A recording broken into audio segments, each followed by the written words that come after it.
Hello, what's up guys? My name is Vinod Badhu Thapa and today in this video we will see generics multiple type variables in TypeScript। जी हाँ guys, आज का video बहुत important होने वाला क्योंकि कल के दिन हमने देखा था जेनेरिक्स, तो आज मैं दिखाऊंगा आप मल्टीपल टाइप्स कैसे यूज़ कर सकते हो।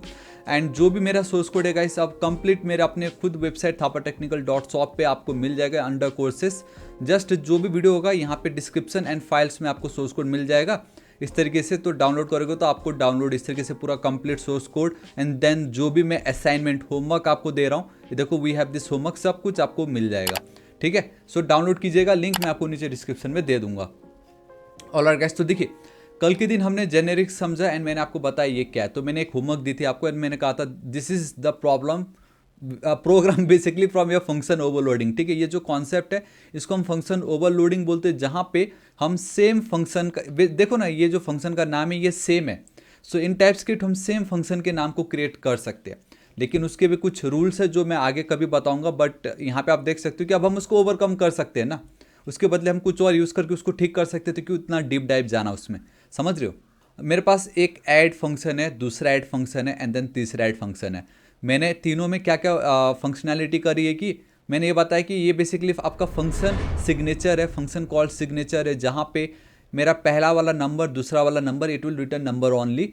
ये जो मेरा दूसरा फंक्शन है it will accept two parameter like string and then again string and return string only. And then third one तो गाइस एनी है, जो बाहर में कुछ भी डाल दो कोई प्रॉब्लम ही नहीं, it's like your normal JavaScript. Any लिखा मतलब खत्म, आप टाइपस्क्रिप्ट नहीं जावास्क्रिप्ट ही यूज़ कर रहे हो, है ना। तो इस तरीके से अगर मैं करता हूँ सेम एक फंक्शन के लिए तो एंड मैं इसको रन करूँगा तो ऑब्वियसली मुझे आउटपुट में यहाँ पे गाइस a प्लस बी का 15 आएगा, ये हेलो वर्ल्ड आएगा।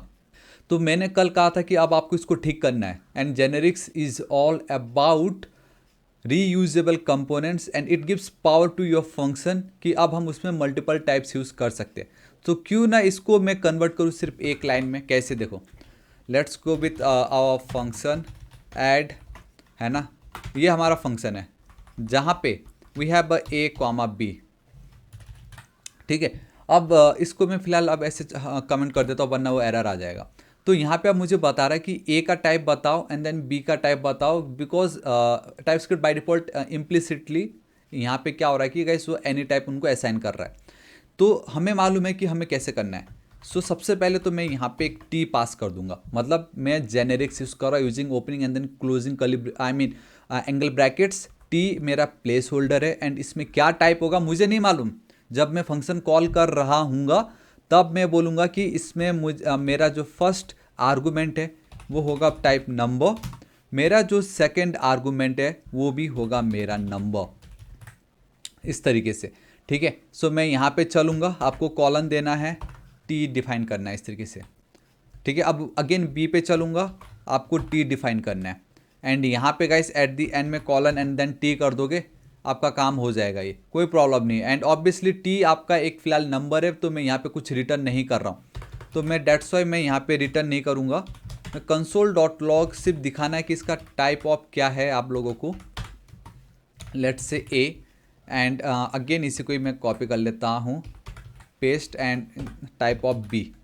ठीक है, सो इसको मैं कुछ ऐसे लिख सकता हूँ। सो देखो ना, इतना लंबा चौड़ा जो था उसको मैंने एक लाइन में निपटा दी। बट अभी भी जो आज का हमारा मेन कॉन्सेप्ट है that is multiple, how to work with multiple data types, multiple type variable आप कह लीजिए। तो ये तभी काम करेगा जब आप नंबर नंबर दे रहे हो या स्ट्रिंग स्ट्रिंग दे रहे हो, तब काम करेगा। यहाँ पे देखो मुझे कुछ सजेशन दे रहा है, बोल रहा है एक्सपेक्टेड वन टाइप आर्गूमेंट, क्योंकि ऑब्वियसली हमें सिर्फ एक ही देना है यहाँ पे एंड ये काम करेगा, कोई प्रॉब्लम नहीं है। ठीक है, सो मैं कंट्रोल एस सेव करता हूँ, यहाँ पे मैं चलता हूँ CLS ओके, कंट्रोल P, ये क्या है ये वाला पार्ट, कंट्रोल एस सेव। तो कुछ जावास्क्रिप्ट में कुछ ऐसा दिख रहा है, मैं रन करूँगा। सो देखो मुझे क्या आ रहा है, एक सेकेंड, या मुझे आ रहा है number number string string. Guys मुझे कुछ इस तरीके से आ रहा है जो कि सही है, कोई प्रॉब्लम नहीं भाई, एकदम सही है। बट प्रॉब्लम कब आएगा पता है, जब मैं यहाँ ना इंस्टेड ऑफ 10 में अगर मैंने गलती से यहाँ पे थापा कर दिया, खत्म, सत्यानाश, गया जेनेरिक्स।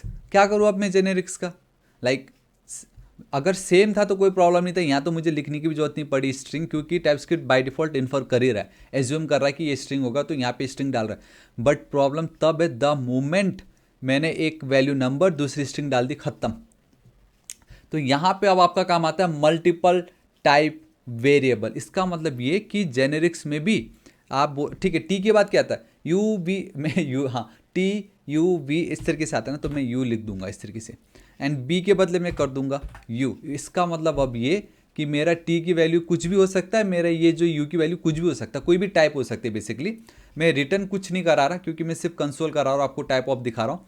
एंड यहाँ पे अब बताएगा कि एक्सपेक्टेड 2 आर्गूमेंट्स, या तो आप लिखो ही मत, या तो अगर आप लिख रहे हो, आपने सेकंड वाला क्या लिखा, आपने स्ट्रिंग लिखा है, this is it, this is your generic. जहाँ पे इनिशियली वी डोंट नो, हम एक प्लेस होल्डर ऐड करके छोड़ देंगे, बट जब हम उसको कॉल कर रहे होंगे तब तो हमें अपना पूरा होश रहेगा ना भाई, मैं एक नंबर पास कर रहा हूँ और एक मैं स्ट्रिंग पास कर रहा हूँ, बस आपको वो इस तरीके से again inside your curly I mean angle brackets के अंदर लिख देना है। So now my T will represent number, my you will represent string, number string, समझ रहे हो? इस तरीके से आपका काम कर रहा है। एंड मैंने यहाँ पे जानबूझ के नहीं लिखा है, मैं यहाँ पे अब इसको एज इट इज़ रहने देता हूँ एंड इसको मैं 5 कर देता हूँ, समझ रहे हो? इस तरीके से ये देखो, तब भी मुझे कोई एरर नहीं आ रहा है। सो आप देख सकते हो मुझे यहाँ ना कोई एरर या वार्निंग नहीं आ रहा है। देखो फर्स्ट में तो मैं एक्सप्लिसिटली खुद से बोल रहा हूँ, मेरा जो फर्स्ट आर्गूमेंट होगा ना, ये ए की वैल्यू नंबर ही टाइप होना चाहिए, सेकंड वाला स्ट्रिंग ही होना चाहिए। दूसरे वाले में तो मैंने ठीक उसका अपोजिट लिखा है ना, हेलो पहले लिखा है बाद में नंबर, मतलब string and then number, but मैंने यहाँ पे एक्सप्लिसिटली खुद से नहीं बोल रहा हूँ। तो अब यहाँ पे my T will work as a string, U will work as a number. First case में टी होगा मेरा नंबर, यू होगा मेरा स्ट्रिंग। तो गाइस इस तरीके से आपको जेनेरिक्स के साथ काम करना पड़ता है। मैं यहाँ पे चलता हूँ, इसको TSC करता हूँ, and this is your power of generics, जहाँ पे आप मल्टीपल टाइप भी यहाँ पे भी यूज़ कर सकते हो, कोई प्रॉब्लम नहीं है। Ctrl+S सेव रन करूँगा तो भी मुझे देखो आ गया परफेक्टली, समझ रहे हो? सो ये है आपका पावर जेनेरिक्स का, जहाँ पे मल्टीपल टाइप वेरिएबल आप यूज़ कर सकते हो, है ना। अगर एक और क्वेश्चन अब आपको आ सकता है यहाँ पे, क्या मैं क्योंकि देखो ये तो मैं बहुत इजीली, जैसे यहाँ पे ये क्यों लिखता, ये मैं बिना लिखे भी, मैं डायरेक्टली इसको बिना लिखे भी मैं डायरेक्टली यहीं पे बोल देता भाई ये मेरा नंबर होगा, ये होगा मेरा स्ट्रिंग, ये होगा मेरा string. But again there is a problem, problem ये है कि ये वाला तो कोड चल जाएगा, लेकिन मेरा ये जो सेकंड वाला जो कोड है, जहाँ पे पहले मैंने स्ट्रिंग एंड बाद में मैंने नंबर लिख दी, ये तो फंडा ही गलत हो गया। तो इसलिए अगर आपके माइंड में आ रहा था भाई क्यों जेनेरिक्स यूज़ करूँ, मैं तो ये कॉन्सेप्ट अपना लेता हूँ, तो गाइस देखो नहीं होने वाला। अगर आप सोच रहे हो भाई यहाँ पे अगेन मैं इसको स्ट्रिंग कर देता हूँ एंड इसको मैं नंबर कर देता हूँ, है ना, तो फिर भी ये चल जाएगा। अब क्या हो, कल के दिन मैंने ट्रू लिख दी तो क्या करोगे फिर आप? नहीं बताओ क्या करोगे? नहीं कर पाओगे क्योंकि आपने यहाँ बुलेन तो दिखाया ही नहीं है। लेकिन वहीं मैं वापस सब कुछ हटा रहा हूँ, ठीक है, इस तरीके से लिखता हूँ एंड अब मैं यहाँ पे भले ही ट्रू भी दे दूँ तो भी कोई प्रॉब्लम नहीं है, कोई प्रॉब्लम नहीं है, देख लो आप खुद, कोई प्रॉब्लम नहीं होगा क्योंकि हमने यहाँ पे थोड़ी बोला कि भाई ये स्ट्रिंग ही होने वाला है। एंड जब मैं वैल्यू इस तरीके से पास कर रहा हूँ ना आर्गूमेंट, मुझे मालूम है कि ये मैं एक बुलियन पास कर रहा हूँ, तो मैं जानबूझ के यहाँ पे ऐसा नहीं बोलूँगा कि ये फर्स्ट तो हेलो तो स्ट्रिंग है, दूसरा मेरा नंबर है। ये तो फिर कोई गधा ही करेगा ऐसे, मतलब ट्रू लिख के वो बोल रहा है कि नंबर, तो ये तो हम खुद से ही ह्यूमन एरर है ना। तो आप या तो देखो इस मतलब कितना पावरफुल है आपका ये जेनेरिक, समझ गए? अब एक और कॉन्सेप्ट यहाँ पे ये है कि अगर आपको कोई दूसरा वेरिएबल भी ऐड करना हो, अब इसको मैं ना नहीं लिखता हूँ, इसको मैं एज इट इज छोड़ रहा हूँ, है ना, इसको मैं 5 कर दे रहा हूँ। बट मुझे ये मालूम है ना मेरा ये 2 वैल्यू है और तीसरा वैल्यू मेरा एक बुलियन वैल्यू होने वाला है। सो C लिख देता हूँ एंड मैं यहाँ पे बुलियन, तो मैं ये भी कर सकता हूँ गाइस, मैं यहाँ पे सिंपली इधर ट्रू, यहाँ पे इस तरीके से फॉल्स में लिख सकता हूँ। सो मेरा कहने का मतलब ये है कि जब आप जेनेरिक्स यूज़ करते हो तब आप जेनेरिक्स टाइप यूज़ कर सकते हो, साथ ही साथ आप नॉर्मल जो नॉन जेनेरिक टाइप है जैसे हम पहले करते आ रहे थे, वो भी आप दोनों को एक साथ यूज़ कर सकते हो। कोई ऐसा नियम नहीं है कि आप जेनेरिक्स यूज़ करो तो आपको जेनेरिक्स ही यूज़ करना है।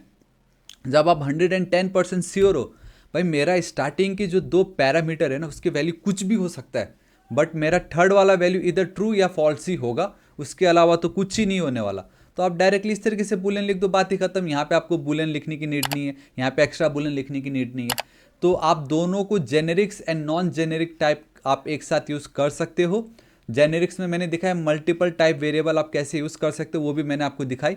एंड यहाँ पे तो मैंने ये डिफाइन नहीं की है, but it's always a good practice कि आप यहाँ पे उसको डिफाइन कर दो, समझ रहे हो, तो ये ज़्यादा बेटर रहेगा। एंड यहाँ पे मुझे स्ट्रिंग लगने वाला है, इससे बस हो गया मेरा काम खत्म उधर ही।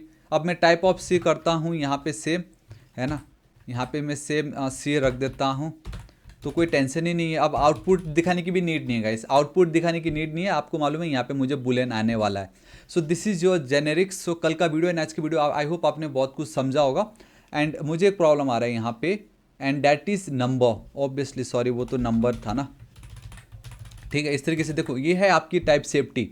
कोड मैंने रन किया भी नहीं, मैंने पहले ही बोल दिया भाई अभी रन मत कर, पहले ठीक तो कर ले, ठीक है। सो या गाइस दिस इज इट, आज इस वीडियो के लिए इतना ही। होप आपको जेनेरिक्स पसंद आएगा एंड आप खुद देख रहे हो कि ये आपको कहाँ यूज़ करना है, आप खुद आप एज्यूम कर सकते हो, आप सोच सकते हो कि ये कैसे आपके कोड को और सिंप्लीफाइड कर रहा है। इतना लंबा चौड़ा फंक्शन ओवरलोडिंग को एक लाइन में निपटा दिया इसने, ठीक है।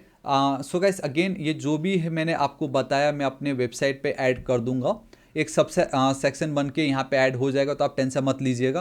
फाइल्स जो भी है सोर्स कोड का डाउनलोड कर लीजिएगा। एंड आपको कैसा लग रहा है एक प्यार दिखाइए ना गाइस, इतना मैं कर रहा हूँ, है ना, मतलब मैं तो अपनी खुशी से कर रहा हूँ, बट फिर भी मैं भी चाहता हूँ कि अगर आप एक वीडियो को लाइक कर दोगे मुझे बहुत खुशी होगी, क्योंकि गाइस व्यूज़ बहुत कम है, लाइक 500-600 लोग ही देख रहे खाली, जबकि नेक्स्ट एंड टाइपस्क्रिप्ट फ्यूचर है, लेट मी टेल यू। तो आप देखोगे आपको ही मजा आने वाला है, ठीक है। सो गाइस अब हमारा नेक्स्ट टारगेट है 6 लाख सब्सक्राइबर। प्लीज़ अभी तक सब्सक्राइब नहीं किया कर दीजिएगा। अब मिलता हूँ मैं आपको कल के नेक्स्ट वीडियो में। Till then guys thank you so much, take care.